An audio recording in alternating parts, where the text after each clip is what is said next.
अस्सलाम वालेकुम मेरे भाई जो दोस्तों। आज का जो हमारा लेक्चर है वो है हमारे क्लास 10 की फिजिक्स का चैप्टर जो हमने शुरू किया है साउंड, उसका दूसरा लेक्चर है और इसी दूसरे लेक्चर में हम इस चैप्टर को एंड कर देंगे। सही है। इस दूसरे लेक्चर में हम जो हमारा पहला टॉपिक रहेगा वो हमारा रहेगा सीइंग साउंड, या फिर इसको हम कैरेक्टरिस्टिक्स ऑफ साउंड भी कह सकते हैं। ये कैरेक्टरिस्टिक ऑफ साउंड या सीइंग साउंड में तीन चार ऐसी बातें आती हैं कि जिसको देखते हुए हम दो साउंड के दरमियान में डिफरेंस कर सकते हैं, डिस्टिंग्विश कर सकते हैं, उन दोनों साउंड को दरमियान में आपस में फर्क बता सकते हैं। जैसे हमारे पास एक है लाउडनेस, एक है साउंड इंटेंसिटी, एक है पिच और एक है क्वालिटी, और उसको टिम्बर भी कहा जाता है। जैसे पहला है हमारे पास लाउडनेस। लाउडनेस क्या है भाई? कि the ability to distinguish between a loud and quiet sound. सही है। अगर कोई आवाज तेज या फिर स्लो है तो उस एबिलिटी को, यानी अगर आप दो आवाजें आपको आ रही है और एक आवाज लाउड है यानी तेज है और एक आवाज स्लो है यानी क्वाइट है, तो ये जो दोनों के दरमियान में आप फर्क कर पा रहे हो, इस एबिलिटी को हम कहते हैं लाउडनेस। सही है। लाउडनेस जो है आवाज का तेज होना या फिर स्लो होना। लाउडनेस डिपेंड करता है एम्पलीट्यूड पे। एम्पलीट्यूड क्या होता है भाई? ये मैंने एक वेव बना दी,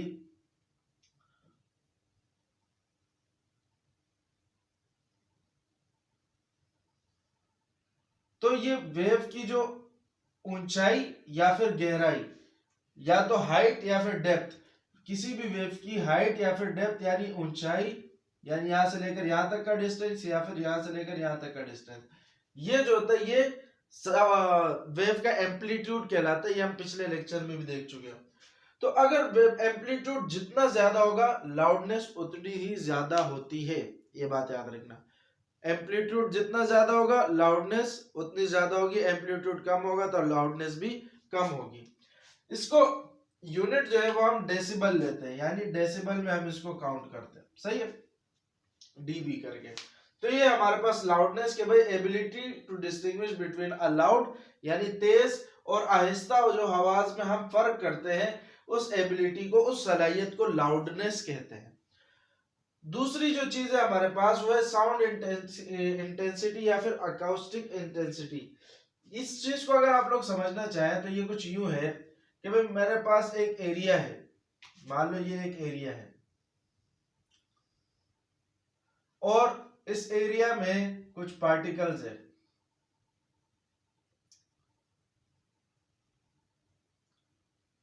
सही है। यहां पे मैंने लगा दिया स्पीकर। सही है। कोई भी चीज है जिस जो साउंड का सोर्स है मेरे पास, और यहां से निकल रही है साउंड। क्या निकल रही है भाई? साउंड, साउंड वेव्स निकल रही है। अब ये जो साउंड इस एरिया पे जितनी पावर लगाता है, मेरी बात को गौर से सुनना, ये साउंड है, सॉरी ये एरिया है और ये है क्या है? साउंड की वेव्स है। तो ये साउंड की वेव्स इस एरिया पे जो पावर लगाएंगी, जितनी पावर लगाएंगी वो कहलाएगी साउंड की साउंड इंटेंसिटी। यानी पावर से मुराद पी, कितना पावर लगाए, और एरिया पे, यानी पावर का यूनिट होता है what per metre square, area का यूनिट होता है मीटर स्क्वायर। इसकी डेफिनेशन में भी लिखा हुआ है the power carries by a sound waves, कि भाई जो साउंड वेव्स आ रही है इसमें जो पावर है, और पर यूनिट एरिया पे, पर यूनिट एरिया यानी ये एक एरिया है और यूनिट एरिया का मतलब ये 1 मीटर स्क्वायर का एरिया है। तो 1 मीटर स्क्वायर के एरिया पर जो पावर लग रही है वो उस साउंड की कहलाती है साउंड इंटेंसिटी। अच्छा, यहाँ पे ये चीज भी दी हुई है कि एरिया जो है उसका जो डायरेक्शन है वो साउंड वेव्स के डायरेक्शन के परपेंडिकुलर होना चाहिए। तो ये देख रहे हो आप कि भाई ये दोनों आपस में एक दूसरे के परपेंडिकुलर है। सही है। तो area in a direction perpendicular to the area is called sound intensity, और इसका यूनिट होता है हमारे पास वॉट पर मीटर स्क्वायर, यहाँ पे लिखा हुआ है W/m स्क्वायर। सही है। ये होती है हमारे पास साउंड इंटेंसिटी। साउंड इंटेंसिटी क्या है कि भाई कोई यूनिट एरिया यानी 1 मीटर स्क्वायर का एरिया है, तो उस पे जो साउंड वेव्स पास हो रही है, तो वो साउंड वेव्स के पास कुछ ना कुछ पावर है, तो वो जो पावर लगा रही है 1 मीटर स्क्वायर के एरिया पे, वो जो एबिलिटी है वो उसकी कहलाती है साउंड इंटेंसिटी। सही है। अच्छा भाई, फिर उसके बाद आता है हमारे पास पिच। तो अभी हमने देखा लाउडनेस क्या था कि भाई लाउडनेस हमारे पास डिपेंड करता है एम्पलीट्यूड पे डिपेंड करता है, और लाउडनेस क्या है कि भाई कोई क्वाइट या फिर लाउड साउंड में डिस्टिंग्विश करना, डिफरेंशिएट करना, यानी तेज और स्लो आवाज में डिफरेंशिएट करना। या इसका मतलब ये है कि जब आप स्पीकर का आवाज तेज करते हो या मोबाइल में आवाज तेज करते हो, तो होता क्या है कि भाई अंदर उस साउंड का एम्पलीट्यूड ज्यादा हो जाता है। सही है। एम्पलीट्यूड ज्यादा होता है तो लाउडनेस ज्यादा हो जाती है। सही है। अच्छा भाई, इसके बाद है हमारे पास पिच। तो भाई देखो, पिच क्या है, जब आप किसी दो आवाजों के दरमियान में फर्क करते हो, एक आवाज हो श्रिल, एक आवाज हो ग्रेव। जैसे मिसाल के तौर पे मैं आपको बोल दूं, आपको हम उल्टा करके खड़ा कर दे, यानी मुंह आपका दूसरी तरफ कर दे और पीछे एक लड़का और एक लड़की को खड़ा कर दे, और आपको हम बोले पीछे से एक लड़की बातें करने लग गई, और आपसे हम पूछ रहे कि भाई ये लड़के की आवाज है लड़की की आवाज है, तो आप फौरन से पहचान जाएंगे कि लड़की की आवाज है। और उसी टाइम पे लड़का बोलने लग जाए तो हम आपसे पूछे अब ये किसकी आवाज है, तो आप फौरन से बताने लग जाएंगे कि भाई ये लड़के की आवाज है। तो ये जो सलाहियत है ना कि भाई किसी आवाज की बारीकी या किसी आवाज के बारीपन को पहचानना, ये कहलाते हैं पिच। यानी मर्दों की आवाज होती है वो अमूमन होती है भारी, और लड़कियों की जो आवाज होती है वो होती है अमूमन बारीक। सही है। तो जो बारीक आवाज होती है उसको हम कहते हैं श्रिल, और जो भारी आवाज होती है उसको हम कहते हैं ग्रेव। सही है। तो the quality of a sound that distinguish between a shrill and a grave sound, बारीक और भारी आवाज में फर्क करना, ये क्या कहलाता है, पिच कहलाता है। पिच जो है वो डिपेंड करता है किस पे, फ्रीक्वेंसी पे। यानी अगर फ्रीक्वेंसी हाई है, फ्रीक्वेंसी हाई होती है, तो हमारे पास जो साउंड होती है वो होती है श्रिल। सही है। उसकी जो पिच होती है वो होती है श्रिल, यानी बारीक आवाज होती है। और अगर फ्रीक्वेंसी लो होती है तो हमारे पास जो साउंड होगी वो कौन सी होगी, ग्रेव। सही है। तो अमूमन मर्दों की आवाज की जो फ्रीक्वेंसी होती है वो लो होती है। अच्छा, फ्रीक्वेंसी अगर लो है तो वेवलेंथ क्या होगी, वेवलेंथ ज्यादा होगी। सही है, क्योंकि फ्रीक्वेंसी और वेवलेंथ आपस में एक दूसरे के उलट है। अच्छा, जो आखिरी कैरेक्टरिस्टिक है वो ये है कि भाई क्वालिटी और टिम्बर। क्वालिटी और टिम्बर का मतलब ये है कि भाई आपने एक साउंड बजाया, सही है, दो साउंड है, उन दोनों साउंड का एम्पलीट्यूड भी सेम है, यानी एम्पलीट्यूड से मुराद लाउडनेस भी सेम है, यानी वॉल्यूम दोनों का, जैसे मोबाइल में वॉल्यूम होता है ना 60%, 80%। मान लो एक जहां से साउंड के दो सोर्स बनाए हैं हमने, मान लो एक ये रहा और एक ये रहा, दोनों के एम्पलीट्यूड सेम है। एम्पलीट्यूड सेम मतलब लाउडनेस सेम है, यानी जितनी आवाज इसकी है उतनी आवाज इसकी है, यानी लाउडनेस दोनों की सेम है। और दोनों का पिच भी सेम है, या तो दोनों की आवाज श्रिल है या तो दोनों की आवाज ग्रेव है। यहां देखो, characteristic of sound by which we can distinguish between two sounds of same loudness and pitch, यानी इन दोनों की लाउडनेस और पिच सेम है, लेकिन लाउडनेस एंड पिच ये दोनों आपस में सेम है, ये दोनों कैरेक्टरिस्टिक इन दोनों सोर्सेस की सेम है, लेकिन फिर भी इन दोनों सोर्सेस से जब साउंड निकल रही है तो हम उसमें फर्क कर पा रहे हैं। तो ये मिसाल के तौर पे ये हमने ले लिया वायलिन यानी गिटार, ये हमने ले लिया गिटार बाजा, और ये हमने ले लिया ढोल। सही है। दोनों की लाउडनेस और पिच को हमने सेम कर दिया, फिर भी दोनों की आवाज में क्या है, फर्क है, फिर भी दोनों की आवाज में क्या है, फर्क है। तो ये वाला जो फर्क हम ऑब्जर्व करते हैं वो फर्क कहलाता है क्वालिटी या फिर टिम्बर। यानी अगर आपके पास पिच भी सेम है दोनों साउंड का, और दोनों साउंड का लाउडनेस भी सेम है, तो फिर भी अगर आपको उसमें फर्क नजर आ रहा है तो ये जो फर्क आप कर रहे हैं, ये फर्क वाली सलाहियत को हम कहते हैं क्वालिटी या फिर टिम्बर। बात समझ आ गई? तो ये थे हमारे पास 4 कैरेक्टरिस्टिक्स ऑफ साउंड। अब इसके बाद आते हैं नॉइस पोल्यूशन। नॉइस पोल्यूशन में हम देखते हैं हमारे पास 2 किस्म की साउंड होती है, एक होती है म्यूजिकल साउंड और एक होती है नॉइस। सही है? म्यूजिकल साउंड वो साउंड जो कि हमारे कानों के लिए प्लेजेंट हो, यानी कानों के लिए प्लेजेंट से मतलब जो कानों को अच्छी लगे, वो आवाज जो कानों पे मुतासिर हो, मुतासिर से मुराद ये कानों को अच्छी लगे, कानों को असरअंदाज ना करे, यानी कानों पे बुरा असर ना डाले। कानों पे अगर अच्छा असर डाल रही है, अच्छा असर डाल रही है कोई साउंड, तो वो साउंड कहलाती है म्यूजिकल साउंड। लेकिन अगर कोई साउंड है जो कि कानों पर अनप्लेजेंट यानी बुरा असर डाल रही है, यानी आपको अगर वो साउंड अच्छा नहीं लग रहा, तो वो आपके लिए क्या है, वो है noise.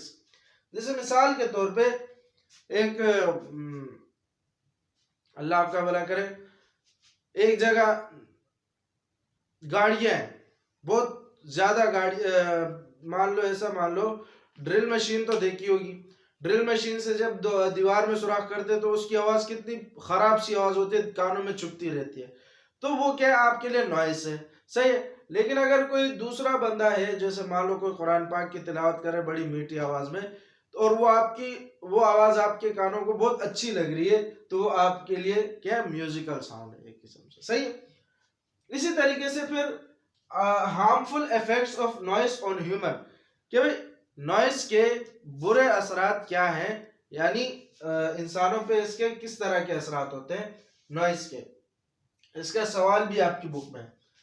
The excessive noise level has harmful effects of on human health.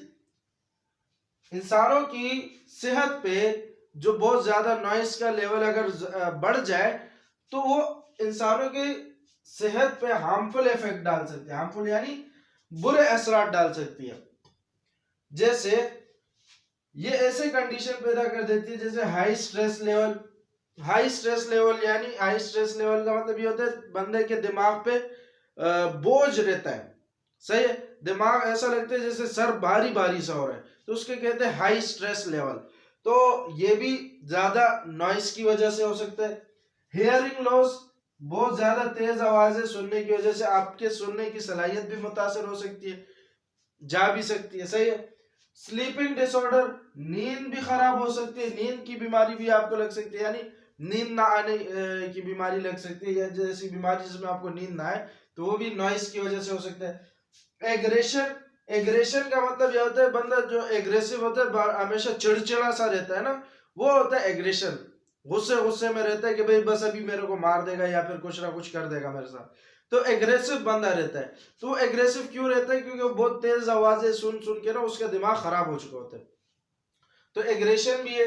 Hypertension, hypertension का मतलब ये होता है कि भाई हाई ब्लड प्रेशर। तो ये नॉइस के देखो कितने बुरे बुरे असरात है। तो इसी वजह से बहुत तेज तेज आवाजों को नहीं बजाना चाहिए।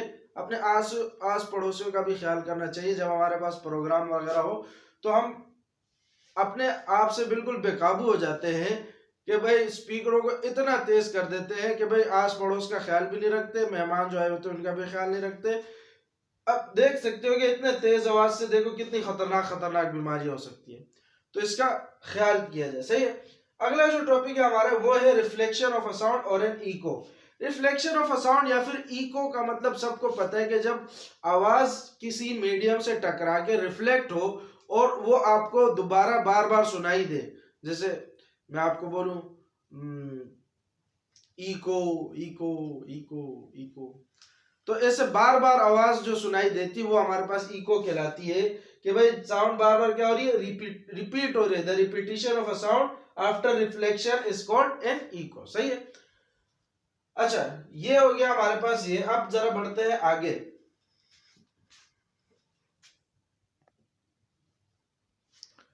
अच्छा भाई, तो ये हमारा अगला टॉपिक है। अगला टॉपिक है भाई Audible frequency range. Audible frequency range का मतलब ये होता है कि वो रेंज फ्रीक्वेंसी, साउंड वेव्स जो है हमारे पास उनकी कुछ ना कुछ फ्रीक्वेंसी होगी, और फ्रीक्वेंसी की वो रेंज जो कि ऑडिबल हो यानी सुनने के काबिल हो उसको कहते हैं ऑडिबल फ्रीक्वेंसी रेंज। ये हर किसी की अलग अलग होती है। आपके बुक में एक फ्लो चार्ट टेबल सा बना हुआ है, वो आप लोग देख लीजिएगा। ह्यूमंस की जो फ्रीक्वेंसी ऑडिबल फ्रीक्वेंसी रेंज होती है वो होती है 20 हर्ट्ज से लेकर 20,000 हर्ट्ज तक होती है। यानी इस रेंज में कोई भी इंसान आवाज सुन सकता है, यानी 20 हर्ट्ज से लेकर 20,000 हर्ट्ज तक की आवाज को सुन सकता है। यानी ह्यूमन की ऑडिबल फ्रीक्वेंसी रेंज के 20 hertz to 20,000 hertz. Lower limit इसकी है 20 हर्ट्ज, अपर लिमिट है इसकी 20,000 हर्ट्ज। ये कहलाती है ऑडिबल फ्रीक्वेंसी रेंज। अगर कोई साउंड ऐसी है जिसकी फ्रीक्वेंसी ह्यूमन की अपर लिमिट से ज्यादा है, अपर लिमिट कौन सी है 20,000 हर्ट्ज, और कोई साउंड ऐसा है जो कि इससे भी ज्यादा फ्रीक्वेंसी का है, तो उस साउंड को कहा जाता है अल्ट्रासाउंड। कौन सा sound? Ultrasound. The sound with frequencies above the upper limit of the human range of audibility is called ultrasound। लेकिन अगर कोई साउंड ऐसा है कि जिसकी फ्रीक्वेंसी ह्यूमन की जो ऑडिबल फ्रीक्वेंसी रेंज है उसका जो लोअर लिमिट है यानी 20 हर्ट्ज, उससे अगर कम है, कोई ऐसा साउंड है जिसकी फ्रीक्वेंसी इस लोअर लिमिट से कम है, लोअर लिमिट यानी 20 हर्ट्ज से कम है, तो वो साउंड कहलाता है इंफ्रासोनिक। कौन सा भाई? इंफ्रासोनिक। तो लिखा हुआ है sound with frequencies below the lower limit of the human range of audibility is called infrasonic। अच्छा भाई, ये तो हमारे पास ये टॉपिक हो गए। अब जो हमारे पास इंपॉर्टेंट टॉपिक आ रहे हैं वो है एप्लीकेशन ऑफ अल्ट्रासाउंड। अल्ट्रासाउंड को हम कहाँ एप्लीकेशन यानी कहाँ अप्लाई करते हैं? तो सबसे पहले क्लींजिंग में। अच्छा, जब भी हम एप्लीकेशन देखेंगे, 4-5 एप्लीकेशन है, तो उसमें हम दो हेडिंग यूज करेंगे, एक एप्लीकेशन और एक वर्किंग। यानी पहले जो है वो हमारे पास क्लींजिंग यानी साफ सफाई के लिए। तो साफ सफाई में जो इसका एप्लीकेशन है वो क्या है कि भाई ultrasound is used to clean many objects like jewellery, dental and surgical instrument, musical instrument. सोना अल्लाह आपका भला करे, सोना वगैरह साफ करने के लिए इस्तेमाल किया जाता है। ज्वेलरी वो होते हैं ना जो औरतें पहनती है, सोना वगैरह, वो चीजें।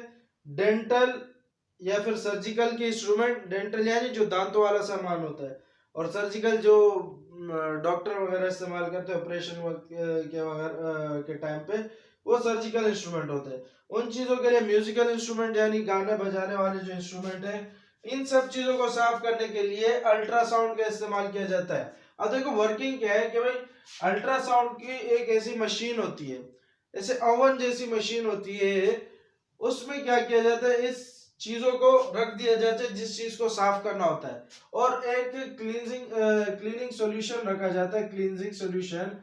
तो याद है कि in this process the objects are placed in a cleansing solution, और उसमें अल्ट्रासोनिक वेव्स या अल्ट्रासाउंड दोनों एक ही बात है। तो अल्ट्रासोनिक वेव्स उसमें भेज दी जाती है इस सॉल्यूशन में।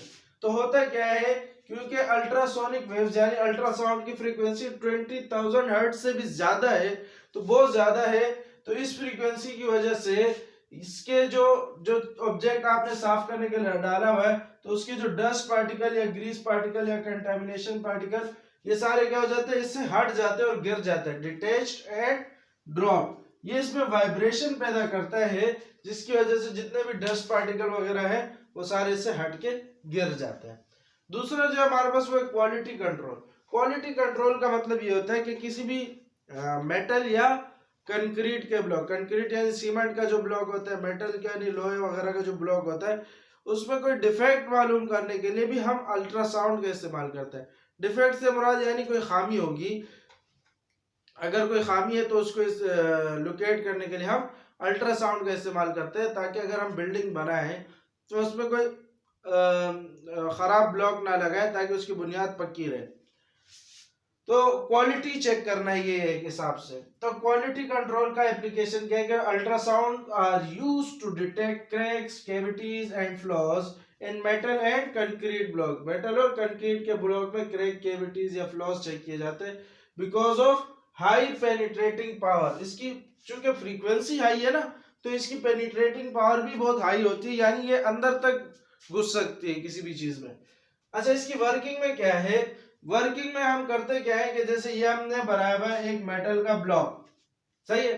यहां से मैंने अल्ट्रासाउंड की वेव्स भेजी, यानी अल्ट्रासोनिक वेव्स भेजी, यहां पे मैंने डिटेक्टर लगाया।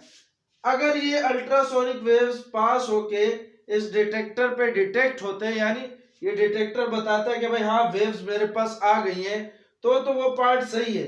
लेकिन अगर जिस पार्ट पे वो आप डिटेक्ट नहीं हो रही, डिटेक्टर बोल रहे हैं कि मेरे पास नहीं आई और वहां से ये वापस आ रही है, तो यानी उस जगह में कोई ना कोई खामी है। यहाँ जैसे यहाँ पे देख रहे हो, यहाँ पे भी गई और डिटेक्टर ने इसको डिटेक्ट किया, ये मैंने साथ में डिटेक्टर लगाया। तो यहाँ पे भी वर्किंग इसकी यही है कि ultrasonic waves pass through metal blocks and detectors are used to detect the transmitted waves, यानी जो वेव्स ट्रांसमिट हो जाए, निकल जाए, उनको डिटेक्ट करने के लिए डिटेक्टर्स लगाए जाते हैं। If there is any defect the ultrasound will be reflected indicating the presence of defect. अगर कोई डिफेक्ट हो तो अल्ट्रासाउंड क्या करेगी, रिफ्लेक्ट कर जाएगी, यानी बाउंस बैक कर जाएगी, यानी वापस आ जाएगी और उस डिफेक्ट को जाहिर करेगी, उस डिफेक्ट की मौजूदगी को जाहिर करेगी, सही है। तो ये दो एप्लीकेशन हमने कर लिए यहाँ पे। अब जरा आगे बढ़ते हैं इसमें। अच्छा भाई, तो दो एप्लीकेशन हमने डिस्कस कर ली थी। तीसरी एप्लीकेशन जो है वो है हमारे पास साउंड नेविगेशन एंड रेंजिंग, इसको हम एब्रिविएट करके सोनार भी कहते हैं, सही है। तो सोनार जो है असल में हमारे पास जो समंदर में चलने वाली कश्तियां वगैरह जो जहाज होते हैं उसमें इस्तेमाल की जाती है ये टेक्निक। तो भाई सोनार देखो, पहले तो सोनार की एप्लीकेशन क्या, sonar is used in marine applications like measuring the depth of sea beds, यानी समंदर की गहराई को नापने के लिए, समंदर की गहराई नापने के लिए हम सोनार का इस्तेमाल करते हैं, सही है। Locate and track submarines at sea, यानी हम अल्लाह आपका भला करे, सबमरीन्स जो होते हैं, जो हमारे पास आबदोज जो समंदर के अंदर वाले चलने वाले जहाज होती है, उनको लोकेट करने के लिए, उनके या ट्रैक करने के लिए हम सोनार का इस्तेमाल करते हैं।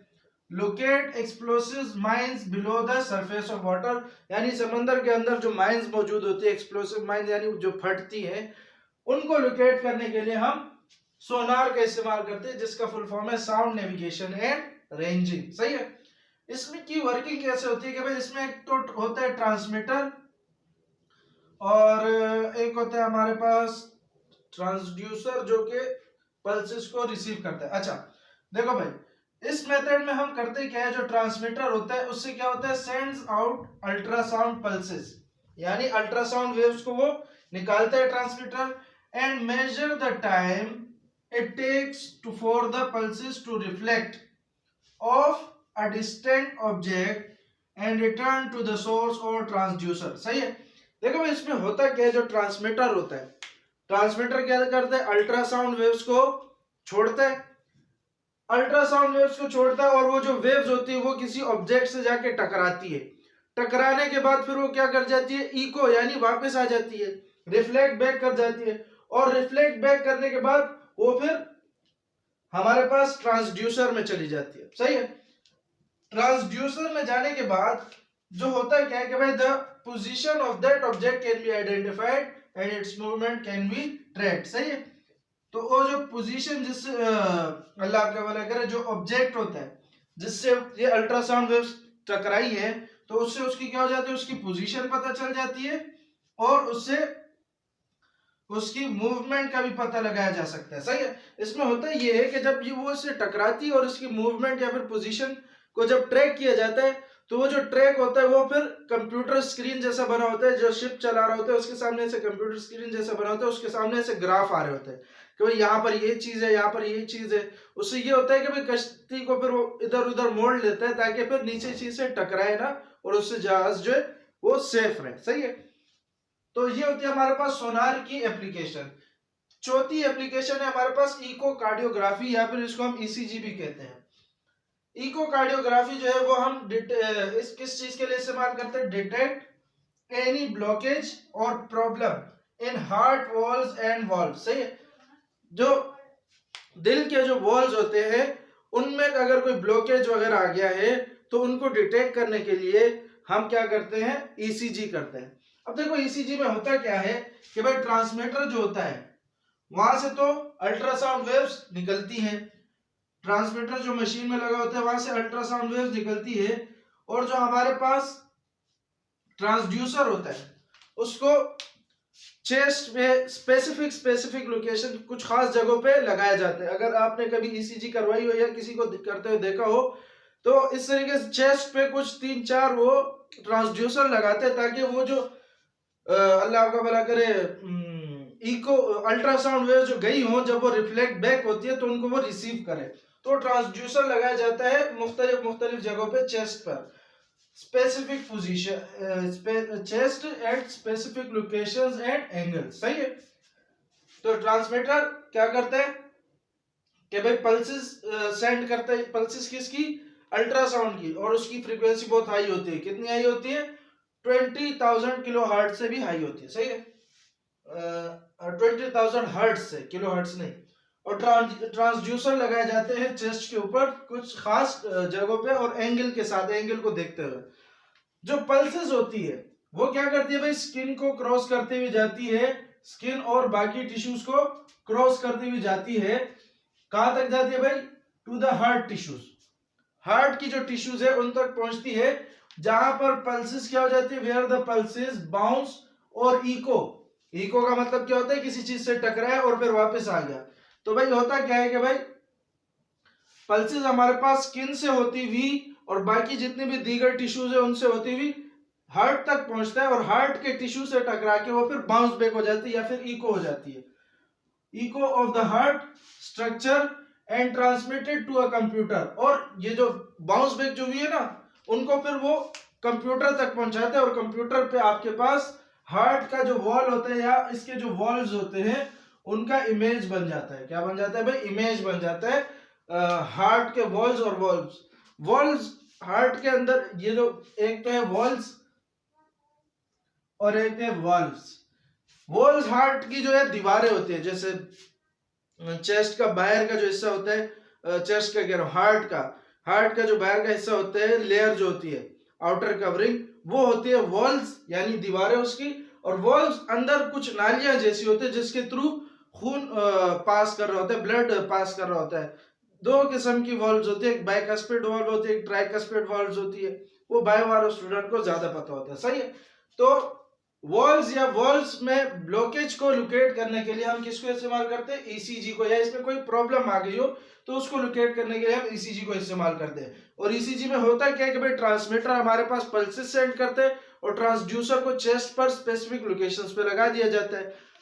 स्पेसिफिक लोकेशन पर जब लगा दिया जाता है, जो पल्सेस जाती हैं तो वो स्किन से होते हुए जाती है, और स्किन के बाद जो टिश्यूज है उनसे होती हुई जाके हार्ट तक पहुंचती है। हार्ट के टिश्यू से वो टकरा के बाउंस बैक या फिर इको हो जाती है, और कंप्यूटर में उसका एक इमेज बन जाता है। कंप्यूटर में वो ट्रांसमीटर उसको कंप्यूटर में भेजता है उन इको को, और उससे उसकी एक इमेज बन जाती है कंप्यूटर के अंदर। तो ये है हमारे पास ईसीजी या फिर इकोकार्डियोग्राफी। उसके बाद आता है हमारे पास अल्ट्रासोनोग्राफी। अल्ट्रासोनोग्राफी में हम मुख्तलिफ इंटरनल ऑर्गन्स को विजुअलाइज करने के लिए अल्ट्रासोनोग्राफी इस्तेमाल करते हैं। सही है। Internal organs, visualize internal organ, जैसे कि हमारे पास लिवर हो गया, किडनी हो गया, लंग्स हो गया, इन सब के लिए हम अल्ट्रासोनोग्राफी इस्तेमाल करते हैं। Examine the foetus during pregnancy. जो फीटस होता है, बेबी होता है, उसको भी विजुअलाइज करने के लिए हम अल्ट्रासोनोग्राफी इस्तेमाल करते हैं। आप लोगों ने सुना होगा अक्सर अल्ट्रासाउंड कराने जा रहे हैं तो उसमें यही होता है, through an instrument called ultrasound scanner. सही है। अल्ट्रासाउंड स्कैनर के थ्रू इसको, जो मशीन होते हैं हमारे पास उसको कहते हैं अल्ट्रासाउंड स्कैनर। तो उसके थ्रू हम ये मुख्तलिफ ऑर्गन को अंदर विजुअलाइज कर रहे होते हैं। विजुअलाइज यानी देखना। सही है। It helps the doctor to identify abnormalities such as stones in gallbladder and kidney or tumors. सही। अब देखो इसकी कितने वीआईपी यूजेस है। देखो किसी किडनी में जब स्टोन हो जाता है, किडनी में जब पत्थर हो जाता है, तो आप उसको खून के टेस्ट से तो मालूम कर नहीं सकते, तो उसके लिए हम इस्तेमाल करते हैं अल्ट्रासाउंड वेव्स। अल्ट्रासाउंड वेव्स क्या करती है कि भाई आपके अल्लाह आपका भला करे, अगर किडनी में स्टोन है, गुर्दे में पथरी हो गई या गॉल ब्लैडर में स्टोन आ गया, तो उसको लोकेट करने के लिए आप अल्ट्रासाउंड वेव्स का इस्तेमाल कर सकते हो। या फिर आप ट्यूमर्स होता है जो एक्स्ट्रा सेल की ग्रोथ जो होती है, एक्स्ट्रा सेल की ग्रोथ का मतलब आप ऐसे समझ लो एक्स्ट्रा गोश्त आ गया हो, वहां पे एक्स्ट्रा मास आ गया हो, तो उसको लोकेट करने के लिए भी हम अल्ट्रासाउंड वेव्स का इस्तेमाल करते हैं। और फीटस को भी लोकेट करने के लिए ड्यूरिंग प्रेगनेंसी उसको भी लोकेट करने के लिए हम, ताकि हम देख सके कि भाई बेबी अच्छे से ग्रो कर रहा है कि नहीं कर रहा, तो उसके लिए भी हम अल्ट्रासोनोग्राफी इस्तेमाल करते हैं, यानी अल्ट्रासाउंड वेव्स इस्तेमाल करते हैं इसमें।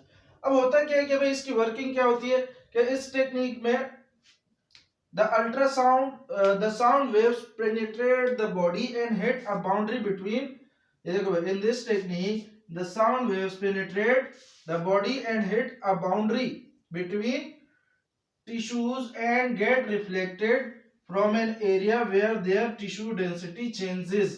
देखो भाई जब इस साउंड वेव्स को भेजा जाता है तो होता क्या है कि मान लो अगर मेरे पास एक स्टोन है किसी ऑर्गन में, तो वो स्टोन जब होगा तो वो दो टिश्यू के दरमियान में होगा। मिसाल के तौर पे एक ये टिश्यू है, एक ये टिश्यू है, सही है।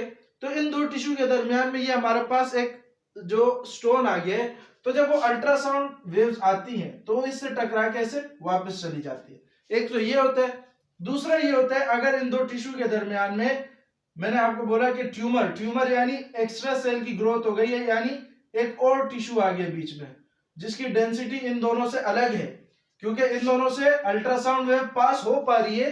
ये ऊपर और नीचे वाली जो टिश्यू है इनसे अल्ट्रासाउंड वेव पास हो पा रही है, लेकिन ये बीच वाली से नहीं हो पा रही।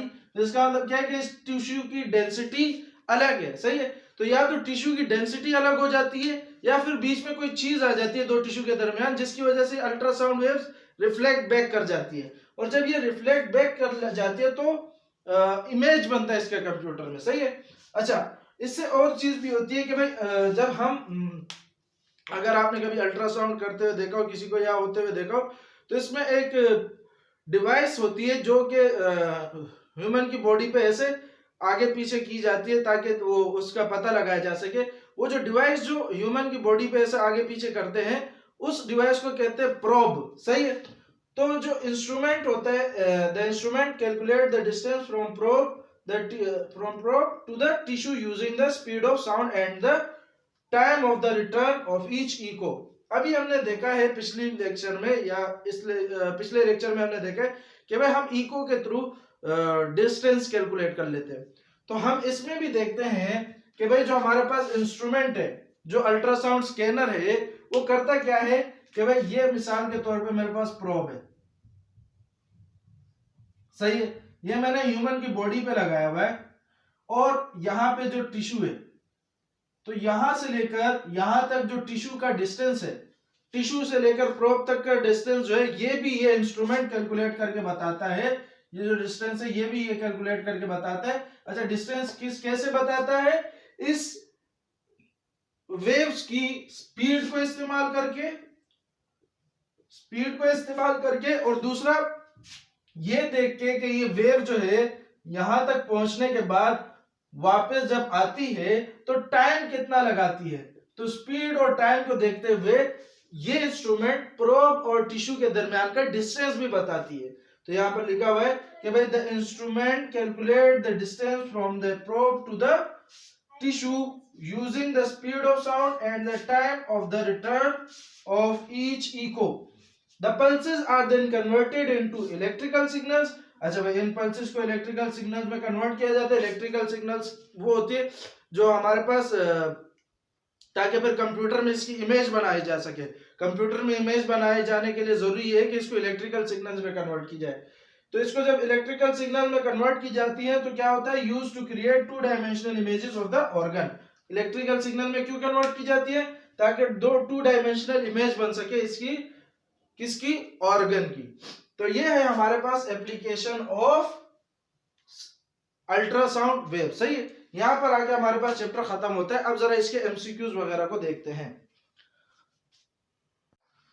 अच्छा भाई, तो अब जरा देखते हैं इसके एमसीक्यूज। तो भाई देखो एमसीक्यूज में पहला क्या, sound is a form of electrical energy, mechanical energy, thermal energy, chemical energy. देखो भाई, आपने देखा कि भाई जब साउंड प्रोड्यूस होती है वाइब्रेशन प्रोड्यूस होती है। वाइब्रेशन प्रोड्यूस होने की वजह से मॉलिक्यूल जो है वो एक दूसरे पे फोर्स अप्लाई करते हैं।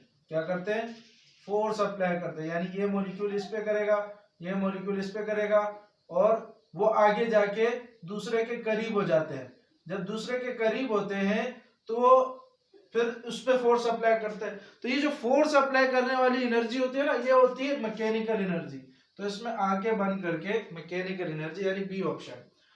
Audible frequency range that a normal human ear can detect is, देखो भाई वो रेंज जो कि इंसान सुन सकते हैं, तो वो हमने देखा 20 हर्ट्ज से लेकर 20,000 हर्ट्ज तक की है। 20 हर्ट्ज से लेकर 20,000 हर्ट्ज, और 20,000 में से मैं अगर 3 जीरो लगा दूं तो मुझे पता है इन 3 जीरो की जगह मैं के लगा सकता हूं, यानी 20 किलो हर्ट्ज।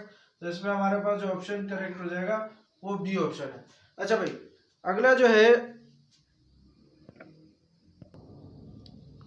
अच्छा भाई अगला एमसीक्यू हमारे पास तीसरा, the approximate value of speed of sound in air at 0 degree C temperature is. देखो भाई, अक्सर हमने अपने बुक में देखा था कि 0 डिग्री सी पे 331 मीटर पर सेकंड किया हुआ था। अब ये देखो, या तो ये देखो, या तो इसके करीब देखो, इसके करीब मुझे तो लग रहा है ये वाला 332, तो इस पे टिक लगा देना है, क्योंकि 680 भी बहुत दूर है, 17 भी बहुत दूर है, 34 भी बहुत दूर है।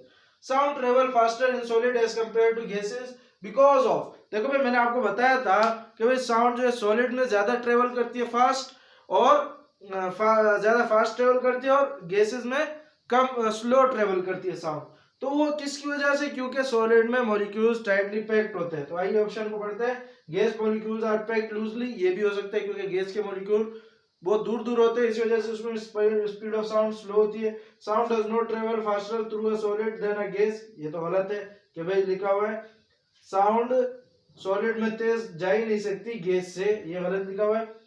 Solid molecules are packed tightly, ये हम प्रेफर करेंगे कि भाई सॉलिड मॉलिक्यूल यहाँ पे जो है वो टाइटली पैक्ड होते हैं, इस वजह से। अगला एमसीक्यू देखो, the two factors that affect the speed of sound in air are, जो दो फैक्टर हमने पढ़े हैं जिसकी वजह से स्पीड ऑफ साउंड इफेक्ट होती है, कहां पे? एयर में। कहां पे भाई? एयर में। तो वो कौन से दो फैक्टर पढ़े? हमें पता है ह्यूमिडिटी और टेम्परेचर, किसी भी एयर की ह्यूमिडिटी और टेम्परेचर। तो देखो भाई टेम्परेचर और ह्यूमिडिटी ये लास्ट वाले ऑप्शन में, तो इसको हम टिक कर लेंगे।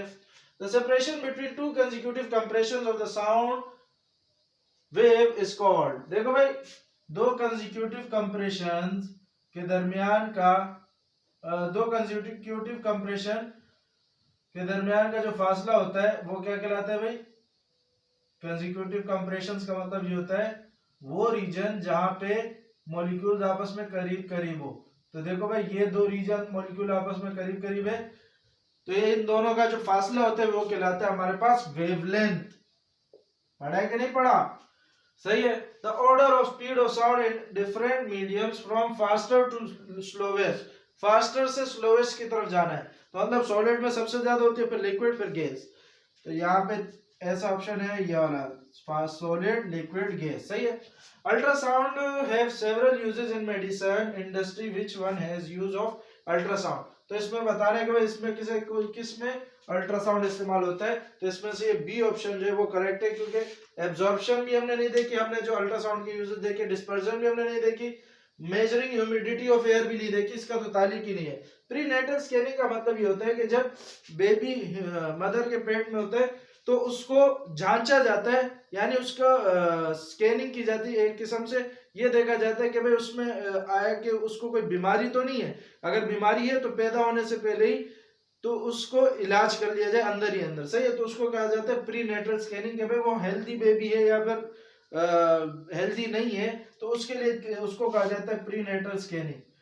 तो हमने ये देखा कि भाई अल्ट्रासोनोग्राफी में हमने यही देखा ना कि फीटस को ऑब्जर्व करने के लिए भी हम अल्ट्रासाउंड का इस्तेमाल करते हैं। फीटस क्या होता है? जो बेबी जो मदर के पेट में होता है। सही है, उसको फीटस कहा जाता है।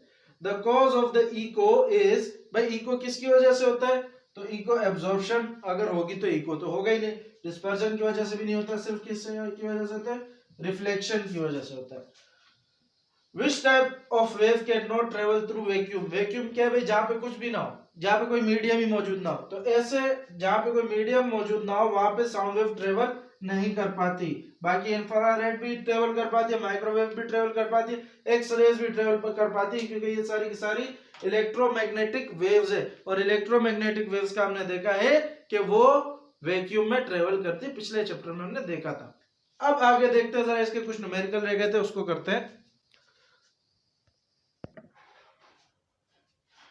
अच्छा भाई, तो न्यूमेरिकल देखो, ये कुछ न्यूमेरिकल रह गए थे।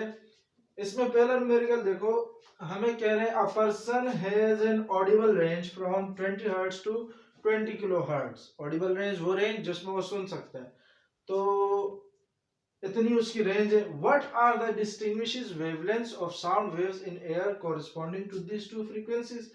यानी डिस्टिंग्विशिंग वेवलेंथ यानी मुख्तलिफ वेवलेंथ कौन कौन सी है इनकी, यानी हमने इसकी वेवलेंथ बतानी है और इसकी वेवलेंथ बतानी है। एक बात तो ये हो गई। Take the speed of sound in air as 340 metre per second, यानी वेलोसिटी हमें दे दी गई है। और बहुत पूछ ये रहे हैं कि इन दोनों में जो फर्क है, तो इनका जो फर्क करने वाला वेवलेंथ है वो भी हमें बताओ, यानी इसकी वेवलेंथ भी बताओ, इसकी वेवलेंथ भी बताओ। डेटा बनाते हैं। डेटा में हम लिख लेते हैं कि भाई मान लो ये फ्रीक्वेंसी है, इसको मैंने फ्रीक्वेंसी 1 नाम दे दिया 20 हर्ट्ज, तो ये दूसरे वाले को फ्रीक्वेंसी 2 नाम दे दिया 20 किलो हर्ट्ज। और किलो हर्ट्ज का मतलब होता है 20,000 हर्ट्ज।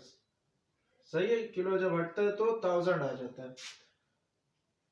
इसका लेमडा निकालना है, इसका लेमडा निकालना है, यानी लेमडा 1 निकालना है। F1 वाले के लेमडा को मैंने लेमडा 1 कह दिया, और F2 वाले लेमडा वेवलेंथ को मैंने लेमडा 2 कह दिया। F2 की वेवलेंथ को मैंने लेमडा 2 कह दिया। और वेलोसिटी दोनों के लिए सेम है 340 मीटर पर सेकंड। सही है। सॉल्यूशन पे आते हैं इसकी। हमें पता है फॉर्मूला, हमें पता है V equal to F lambda.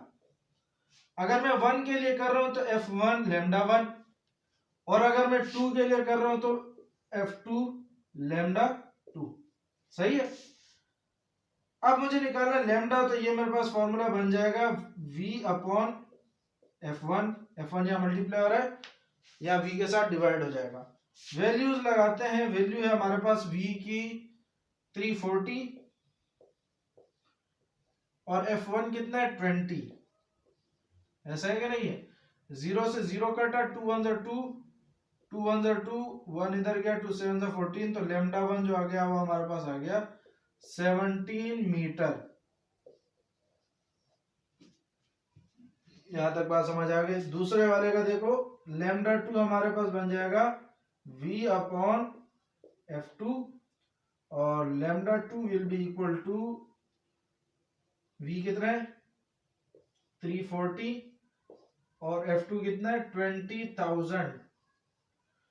एक 0 से एक 0 कट गया, 2 1 2, 2 0 0, 2 0 0, 2 0 0, और 2 1 2, और 2 7 14। ये मेरे पास आ गया 17 अपॉन 1000। अब अगर मेरे पास कैलकुलेटर नहीं है तो मैं इसको कैसे सॉल्व करूं, तो आप देखो 1 के बाद कितने जीरो है, नीचे वाले जो 1 है उसके बाद कितने जीरो है। अगर नंबर ऐसा है ना कि 10 में है, 100 में है, 1000 में है, यानी यहाँ पे 1 है और फिर आगे जीरो है, तो देखो कितने जीरो है 3 जीरो है। तो मतलब मुझे ऊपर वाले नंबर में 3 नंबर कैलकुलेट करके चौथे नंबर पे पॉइंट लगा देना है। यानी पहला नंबर ये 7 हो गया, दूसरा 1 हो गया, तीसरा नंबर कोई नहीं है, तो मुझे तीसरे की जगह 0 लगा देना पड़ेगा। इस तरह से समझ आ रही है कि नहीं। एक 0 के लिए 7, एक 0 के लिए 1, तीसरे 0 के लिए कोई नहीं था, तो मैंने एक 0 लगा दिया, और ये 1 की जगह आ जाता है पॉइंट। सही है। तो इसका आंसर आ जाएगा हमारे पास 0.017। आप कैलकुलेटर से भी चेक कर लो, यही आंसर आएगा आपका 0.017 मीटर। सही है। ये हो गया हमारे पास ये वाला न्यूमेरिकल। अब जरा अगला न्यूमेरिकल देखते हैं। 3 ही न्यूमेरिकल है। ये वो सेक्शन सी के न्यूमेरिकल है। इसमें से पहला न्यूमेरिकल मैंने करा चुका हूं पिछले लेक्चर में।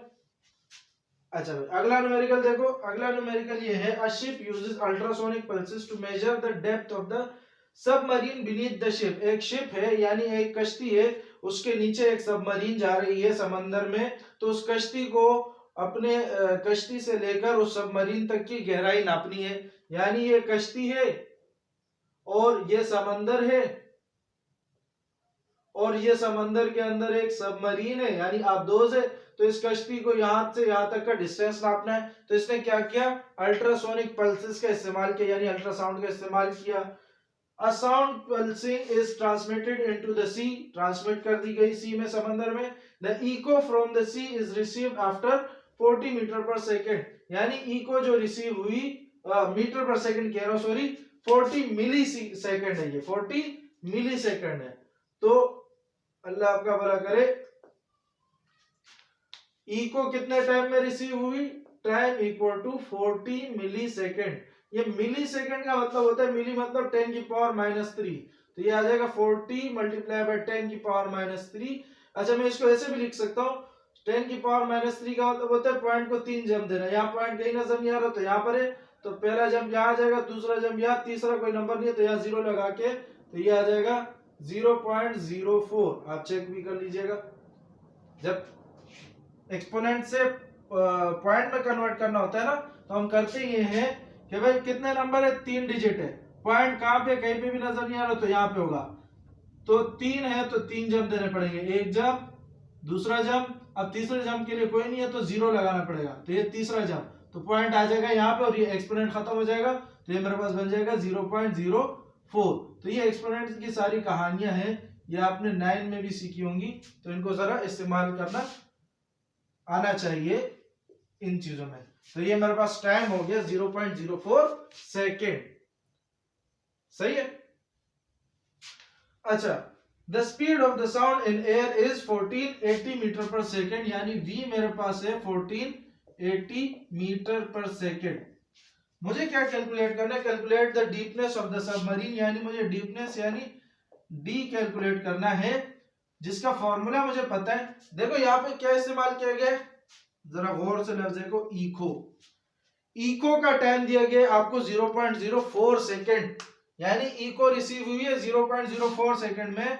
और हमने पिछले लेक्चर में देखा है, अगर आपने पिछला लेक्चर नहीं देखा हो तो उसमें देख लीजिएगा कि भाई अगर तो इको नहीं है तो डायरेक्ट जो फॉर्मूला है स्पीड का वो लगता है v equal to D upon T, जो कि आप पिछले 9 क्लास में भी देख चुके हो। लेकिन अगर इको का इस्तेमाल हो रहा है तो यहाँ हम लगाते हैं v equal to 2d upon टी, यानी अगर सिर्फ साउंड एक ही बार जारी यहाँ से यहाँ तक का अगर कैलकुलेट करना है, यानी एक बंदा यहाँ खड़ा है, दूसरा बंदा यहाँ खड़ा है, तो यहाँ से जब साउंड गई यहाँ तक तो एक ही टाइम हमने लगाया ना। लेकिन अगर हम इको इस्तेमाल करते हैं, इको का मतलब यहाँ पे कोई दीवार है और साउंड गई यहाँ पे फिर वापस आई, तो यानी 2 टाइम लगे, एक टाइम जाने में और एक टाइम आने में, तो इसीलिए हम 2 लगाते हैं साथ में, यानी 2 डिस्टेंस कवर हुए ना, एक ये डिस्टेंस और एक ये डिस्टेंस, इसीलिए हम 2d लगाते हैं इको में।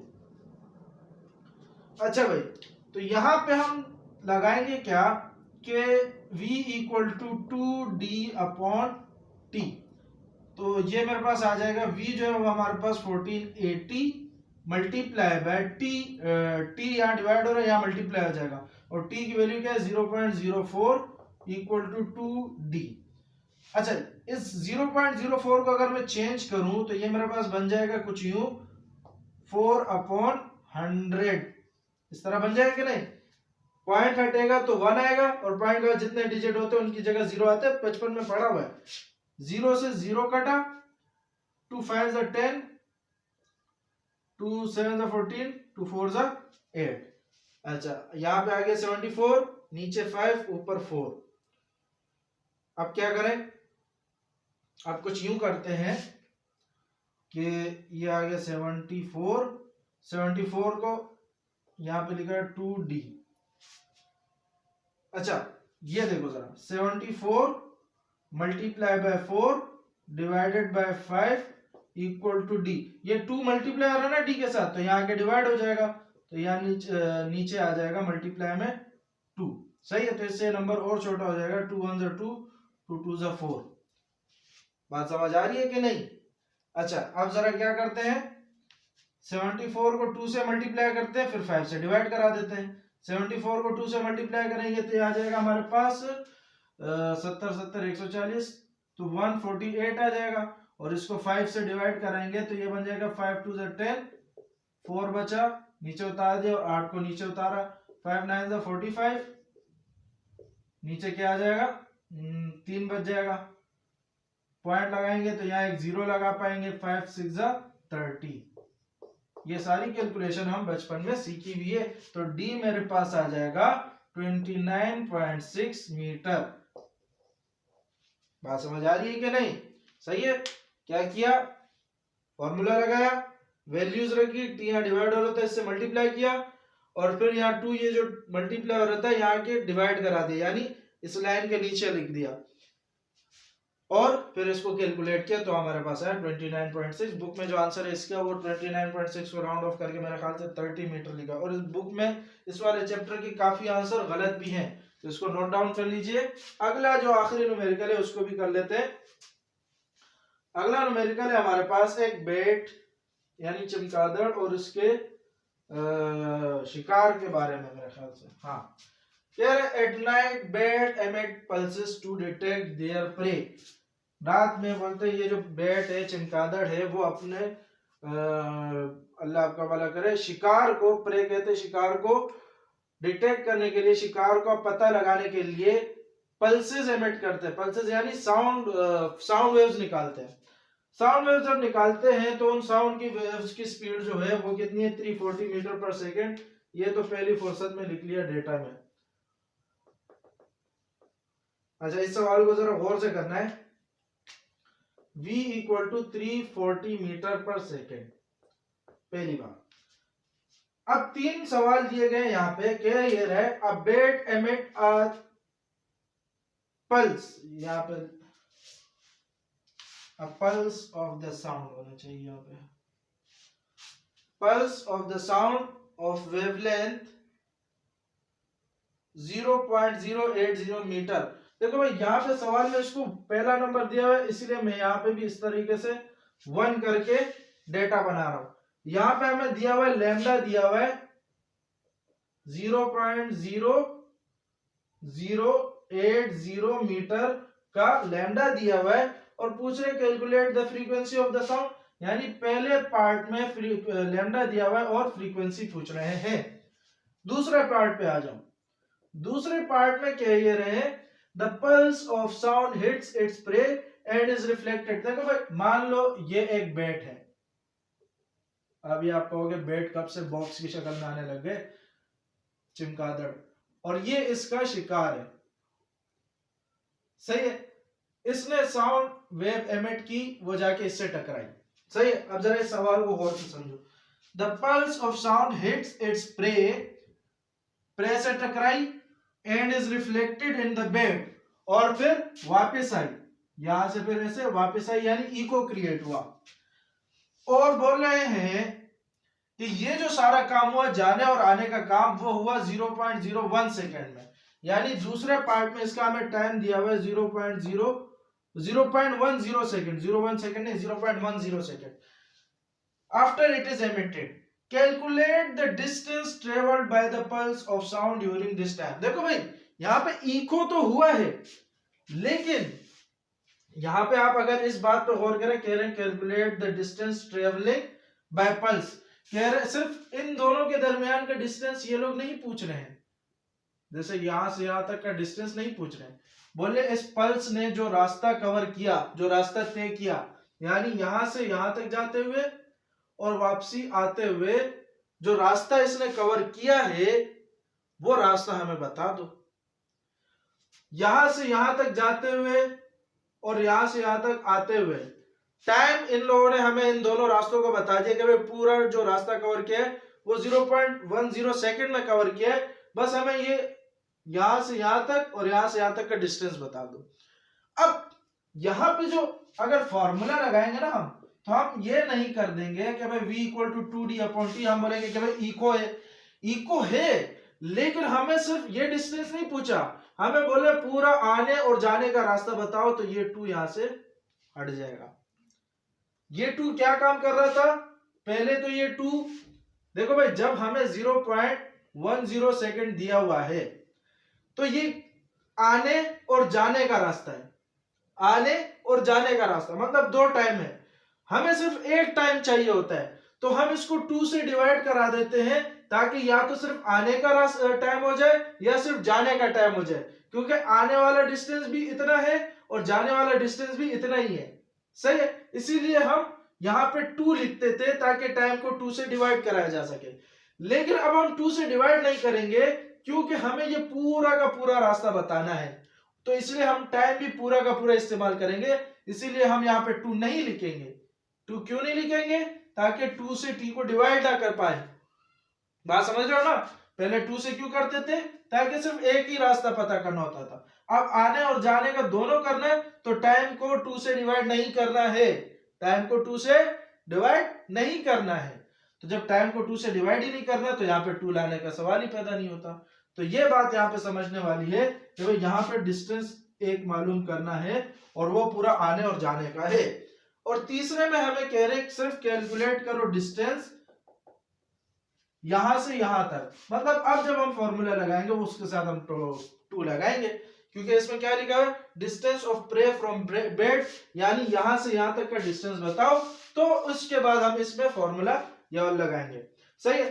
इसके डिस्टेंस को मैंने डी से शो कर दिया, इसकी डिस्टेंस को मैं शो कर देता हूं एस से। डिस्टेंस को किसी से भी शो किया जा सकता है। अच्छा, अब जरा आते हैं सॉल्यूशन पे, बारी बारी एक एक को सॉल्व करते हैं। पहले वाले में लैम्डा दिया हुआ है, एफ निकालना है, तो हमें पता है भाई v equal to F lambda होता है, सही है। अब v की जगह तो 340 आ जाएगा, f की जगह f आ जाएगा, लैम्डा की जगह आ जाएगा 0.0080। अब इसको अगर मुझे कन्वर्ट करना है तो पॉइंट की जगह आ जाएगा 1, 340 equal to F multiply by point की जगह आ जाएगा 1, और पॉइंट का कितने डिजिट है, 1 2 3 4, सही है। तो 4 डिजिट 1 2 3 4, हाँ, और ऊपर आ जाएगा 80। अगर इस 0 से ये 0 कट जाए तो इसका भी एक 0 हट जाए, इसका भी एक 0 हट जाए, तो मतलब मैं इसको 8/1000 करके भी लिख सकता हूं। इस 1000 को यहाँ डिवाइड हो रहा है, यहाँ लाके मल्टीप्लाई करा दो, या फिर अगर आप इसको और भी काटना चाहते हो तो यहाँ पे कर दो 4 2 8, 4 2 8, 2 यहाँ चला जाएगा, 4 5 20, 4 0 0, ऐसे ही हो जाएगा। 4 2 8, 4 2 8, 2 वहां चला गया तो 20 बन गया, 4 5 20, 4 0 0, 2 1 2, 2 1 2, 2 2 4, 2 0 2 5 10। ऐसा हो सकता है कि नहीं हो सकता। 8 1 8, 2 वहां चला जाए तो 8 2 16, 4 वहां चला जाए, सही है। तो यहाँ पे मेरे पास ऊपर बच गया 1, नीचे बच गया 1 2 5, 1 2 5 यहाँ डिवाइड हो रहा है, यहाँ लाके मल्टीप्लाई करा दो, तो यहाँ पे मेरे पास फ्रीक्वेंसी बन जाएगी 340 मल्टीप्लाई बाय 125। तो ये मेरे पास कितना आ रहा है भाई, अब जरा इसको कैलकुलेटर में कैलकुलेट करके यहाँ पे आंसर लिख देना हर्ट्ज में, सही है।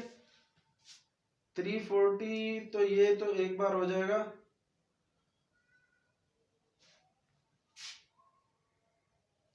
या इसको तुम लोग खुद ही कैलकुलेट कर लेना, अभी मेरे पास कैलकुलेटर फिलहाल मौजूद नहीं है। यहां तक कैलकुलेशन कर दिए, ये कर लेना, आंसर आ जाएगा, सही है। दूसरे में हमने करना क्या है, v equal to D upon T लगाना है, ना कि 2d अपॉन टी लगाना है। क्यों, क्योंकि जाने और आने दोनों का रास्ता बताना है। तो ये आ जाएगा हमारे पास v इक्वल डी बताना है ना, तो ये बन जाएगा d equal to V multiply by T. v कितना है हमारे पास 340 मल्टीप्लाई बाय टी है हमारे पास 0.10। अच्छा, 0.10 को अगर हम कन्वर्ट करें डेसिमल से फ्रैक्शन में, तो ये आ जाएगा हमारे पास पॉइंट की जगह 1 और इसके आगे कितने डिजिट है, 2 डिजिट है तो 2, तो और ऊपर बच जाएगा 10। तो ये 0 से ये 0 कट सकता है, तो इस 0 को इस 0 से हटा दो, यानी इसको आप 1/10 करके भी लिख सकते हो। अच्छा, इस 0 से ये 0 कट जाएगा तो 34 1 जा 34, यानी यहाँ पे जो डिस्टेंस आ गया वो क्या आ गया, 34 मीटर। यानी आने और जाने का रास्ता कितना मीटर है, 34 मीटर। तो अब मुझे बताओ कि भाई जब आने और जाने दोनों का रास्ता 34 मीटर है टोटल, तो सिर्फ आने का रास्ता या फिर सिर्फ जाने का रास्ता, यानी टोटल 34 है, तो यानी सिर्फ एक साइड का रास्ता कितना होगा, लाजमी सी बात है इसको 2 से डिवाइड कराना पड़ेगा। तो यानी तीसरे हिस्से में हम क्या करेंगे, ये पहला हिस्सा, ये दूसरा हिस्सा, ये तीसरा हिस्सा। तो तीसरे हिस्से में हम क्या कर देंगे कि भाई s equal to d/2, d को 2 से डिवाइड कर देंगे, क्योंकि ये दो रास्ते हैं ना, एक रास्ता इस तरफ और एक रास्ता इस तरफ, तो दो रास्तों का फासला 34 मीटर है, लेकिन तीसरे पार्ट में हमसे सिर्फ एक ही रास्ते का पूछे, यानी यहां से यहां तक का, या तो सिर्फ आने का या तो सिर्फ जाने का, एक रास्ते का। दूसरे पार्ट में दोनों रास्तों का मिला के, लेकिन तीसरे पार्ट में सिर्फ एक रास्ते का। तो यानी दो रास्ते हैं, दो रास्तों का बताया, दो रास्तों का 2 से डिवाइड करेंगे तो ये आ जाएगा हमारे पास s इक्वल टू d/2, मतलब 34/2, 2 1 2, 2 17 34, s इक्वल टू 17 मीटर। अगर आप इसको इस तरह से करना चाहें, क्योंकि इसमें वो इको वाला कॉन्सेप्ट इस्तेमाल होगा कि v इक्वल टू 2d/t, इस तरह से भी कर सकते हैं। इस तरह से कैसे होगा कि भाई ये आ जाएगा d equal to v multiply by t, sorry d के साथ 2 भी है, तो ये मेरे पास बन जाएगा v है 340 मल्टीप्लाई बाय 1/10, यहाँ पे हमने कर दिया टाइम को, तो ये 0 से 0 कट जाएगा 2d।